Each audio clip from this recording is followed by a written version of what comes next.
प्रिय बच्चों, मातृभाषा क्लासेज में आप सभी का हार्दिक स्वागत है।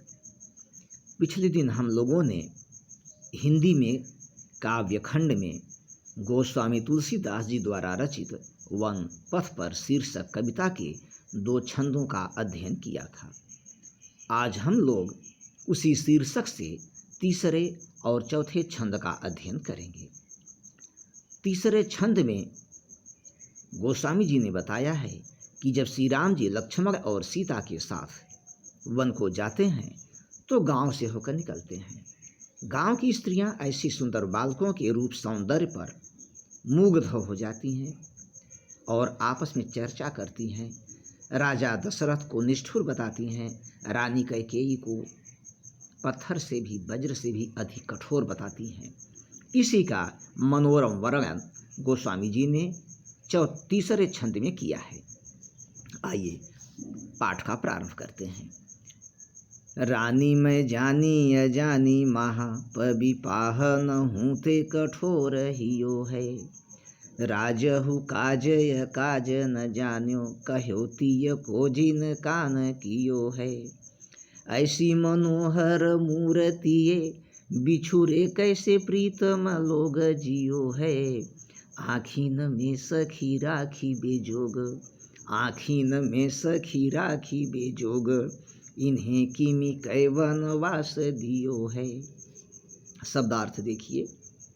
रानी में जानी, अजानी शब्द है। अजानी, अजानी माने अज्ञानी। पबि, पबि माने वज्र। पाहन, पाहन माने पत्थर। हियो हृदय। अकाज, काज अकाज, कार्य अकार्य अर्थात उचित और अनुचित। तीय, तीय माने स्त्री। कान कियो है, बात मान लिया है। प्रीतम, प्रिय लोग। किमिकै, किस लिए वनवास दियो है, वनवास दिया है। संदर्भ देखिए। प्रस्तुत सुललित, सारगर्भित एवं भावपूर्ण पद्यांश हमारी पाठ्य पुस्तक हिंदी के काव्यखंड के वन पथ पर शीर्षक से अवतरित है, जिसके रचयिता जनमानस में श्री राम भक्ति की सुरसरिता को प्रवाहित करने वाले राम भक्तिधारा के प्रतिनिधि कवि गोस्वामी तुलसीदास जी हैं। यह उनके काव्यखंड कवितावली के अयोध्या कांड से उद्धृत है। प्रसंग: श्री राम जी सीता और लक्ष्मण के साथ वन को जा रहे हैं। वे किसी गांव से होकर निकलते हैं तो ग्रामवधुएं उनके रूप सौंदर्य पर मुग्ध हो जाती हैं, मोहित हो जाती हैं और उनके वनगमन पर राजा दशरथ और कैकेयी को निष्ठुर बताती हुई कहती हैं कि व्याख्या। एक ग्रामवधु दूसरी ग्रामवधु से कहती है कि हे सखी, मैं अब समझ गई कि रानी कैकेयी बहुत ही अज्ञानी है। उसका हृदय पत्थर और वज्र से भी अधिक कठोर है। पबिपाहन हूते कठोर हियो है। राजहु काज अकाज न जान्यो। राजा दशरथ को क्या कहूँ कि उन्होंने ऐसे सुंदर बालकों को वन भेजते समय उचित और अनुचित का कोई ध्यान नहीं दिया।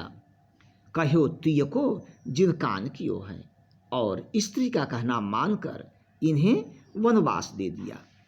ऐसी मनोहर मूर्ति ये। अरे सखी, ये कितनी मनोहर मूर्तियां हैं। बिछुरे कैसे प्रीतम लोग जियो है।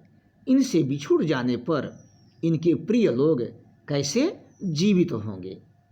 आँखिन में सखी राखी बेजोग, इन्हें किमिकै वनवास दियो है।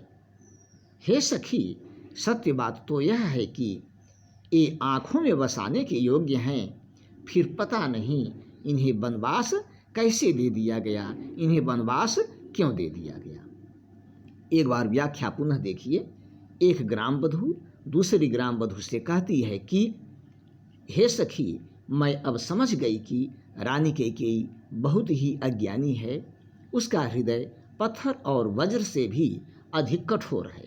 राजा दशरथ को क्या कहूँ, उन्होंने भी ऐसे सुंदर बालकों को वन भेजते समय उचित और अनुचित का कोई ध्यान नहीं दिया और स्त्री का कहना मानकर इन्हें वनवास दे दिया है। हे सखी, ये कितनी मनोहर मूर्तियां हैं, इनसे बिछुड़ जाने पर इनके प्रिय लोग कैसे जीवित होंगे। हे सखी, सत्य बात तो यह है कि ये आँखों में बसाने के योग्य हैं, फिर पता नहीं इन्हें किस कारण से वनवास दे दिया गया, इन्हें वनवास क्यों दिया गया। काव्य सौंदर्य। पहला, ग्राम वधुओं की प्रतिक्रिया की स्वाभाविक अभिव्यक्ति हुई है। ग्राम वधुओं की प्रतिक्रिया की स्वाभाविक अभिव्यक्ति हुई है। भाषा, ब्रज, छंद, सवैया, रस, करुण, अलंकार, अनुप्रास, गुण, माधुर्य, शब्द शक्ति, अभिधा एवं लक्षणा तथा शैली, मुक्तक। आप चौथे छंद को देखिए। चौथे में ग्राम वधुएं सीता जी से श्री राम के संबंध को पूछती हैं कि श्री राम आपके क्या लगते हैं। तो एक ग्राम वधु सीता जी से प्रश्न कर रही है। क्या कर रही है? शीश जटाउर बाहु विशाल, बिलोचन लाल तिरछी सी भौहें, तून सरासन बान धरे, तुलसी बन मार्ग में सूठी सोहें, सादर बारही बार सुभाय, चितय तुम त्यों हमरो मन मोहें, पूछती ग्राम बधू सिय सो, पूछती ग्राम बधू सिय सो, कहो सांवरे से सखी रावरे को हैं। शब्दार्थ देखिए। उर माने हृदय, बाहु भुजाएं, विशाल बड़ी, बिलोचन नेत्र, तून सरासन बाण, तून माने तूड़ीर, तरकस जिसमें बाण रखा जाता है, सरासन, सरासन माने सर का आसन, सर माने बाण, बाण किस पर रखा जाता है? तून तूड़ीर में तो रखा जाता है, किंतु उसका आसन क्या है? धनुष। बाण माने बाण। सोठी भली भांति, सो हैं सुशोभित हो रहे हैं, सादर आदर पूर्वक, शुभाय स्वाभाविक रूप से, चितय देख रहे हैं देख कर, तुम त्यों तुम्हारी ओर, हमरो मन मोहें हमारे मन को भी मोहित कर रहे हैं। रावरे शब्द है। रावरे, रावरे माने आपके। संदर्भ पूर्वत रहेगा। आइए प्रसंग। श्री राम जी सीता और लक्ष्मण के साथ वन को जा रहे हैं। मार्ग में ग्राम वधुएं सीता जी से श्री राम के बारे में पूछती हैं और उनसे परिहास भी करती हैं। इसी का मनोरम वर्णन गोस्वामी जी ने प्रस्तुत अवतरण में किया है। व्याख्या। एक ग्राम वधु सीता जी से पूछती है कि हे सखी, जिनके सिर पर जटाएं हैं, जिनका वक्षस्थल, उर माने हृदय, वक्षस्थल, एक ग्राम वधु सीता जी से पूछती है कि हे सखी, जिनके सिर पर जटाएं हैं, शीर्ष जटा, उर बाहु विशाल, जिनका वक्षस्थल और भुजाएं विशाल हैं, बिलोचन लाल, आँखें लाल हैं, तिरछी सी भौहें, और जिनकी भौहें तिरछी हैं, तून सरासन बाण धरे, तथा जो तरकस, धनुष और बाण धारण किए हुए हैं, तुलसी वन मार्ग में सुठ सोहें, और जो वन मार्ग में, वन के मार्ग में, वन के रास्ते में भली भांति सुशोभित हो रहे हैं। सादर बारही बार सुभाय, सादर तथा जो बार बार आदर पूर्वक स्वाभाविक रूप से, चितय तुम त्यों तुम्हारी ओर देख रहे हैं, हमरो मन मोहें, और हमारे मन को भी मोहित कर रहे हैं। तो पूछत ग्राम वधू सिय सो, कहो सांवरे से सखी रावरे को हैं।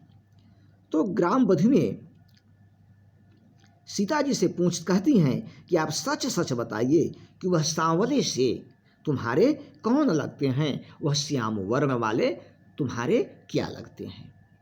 एक बार व्याख्या पुनः देखिए।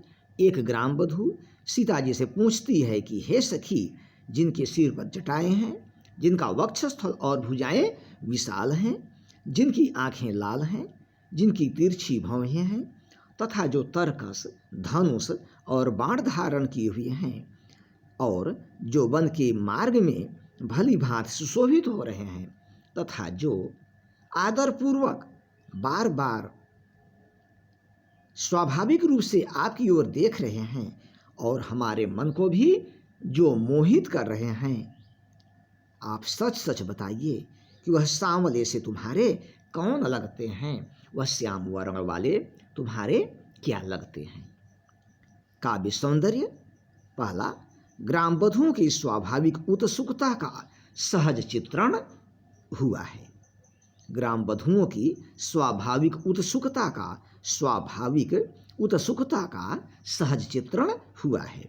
भाषा, ब्रज, छंद, सवैया, रस, श्रृंगार, गुण, माधुर्य, अलंकार, अनुप्रास, शब्द शक्ति, अभिधा और लक्षणा, शैली, मुक्तक। प्रिय बच्चों, आप लोग ध्यानपूर्वक व्याख्या को पढ़िएगा और अपनी कॉपी में नोट कर लीजिएगा तथा तैयार भी कीजिएगा। धन्यवाद।